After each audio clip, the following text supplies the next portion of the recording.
এতটুকু বাচ্চারা কিভাবে সরকার গঠন করবে? এরা তো এখনো বলে না নাকটির দিলে নাকি দুধ বাইরে, মানুষ বলে না একটা কথা? এনসিপি তোর বয়স হয়েছে, তোরা যে সরকার গঠন করবি?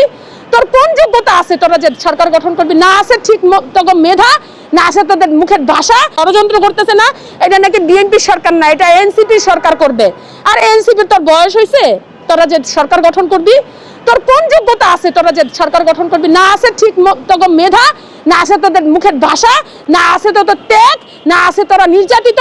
কোনোভাবেই তোরা এই দেশের জনগণকে নিয়ে, দেশের সার্বভৌমত্ব নিয়ে, দেশ গঠনের জন্য, দেশ বাঁচানোর কোনো ভূমিকা না আছে এনসিপির, না আছে জামাতের, না আছে ইনকলাব মঞ্চের। এতটুকু বাচ্চা বাচ্চা এরা কি দিয়ে সরকার গঠন করবে? হ্যাঁ, এতটুকু বাচ্চারা কিভাবে সরকার গঠন করবে? এরা তো এখনো বলে না নাকটির দিলে নাকি দুধ বাইরে, মানুষ বলে না একটা কথা? ওরা তো ওই টাইপের বাচ্চা, ওরা তো আমার চাইতে বয়সে ছোট। এক আর দ্বিতীয়ত হচ্ছে ওরা যে সরকার গঠন করবে সেই তো বয়সও হয় নাই। ওরা যে সরকার গঠন করবে সেই ত্যাগ নাই।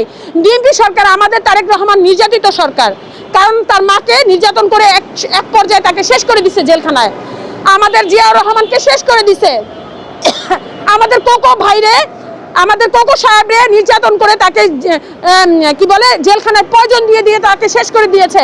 তাই যে নির্যাতিত ফ্যামিলি, যার দলের মানুষ সবচেয়ে বেশি গুম হয়েছে, খুন হয়েছে, আয়না ঘরে থেকেছে এবং যেখানে সেখানে লাশ পাওয়া গেছে, তারা যেইভাবে আমাদের দুঃখ বুঝবে এরকম কোনো দল বুঝবে না ভাইয়া। একটা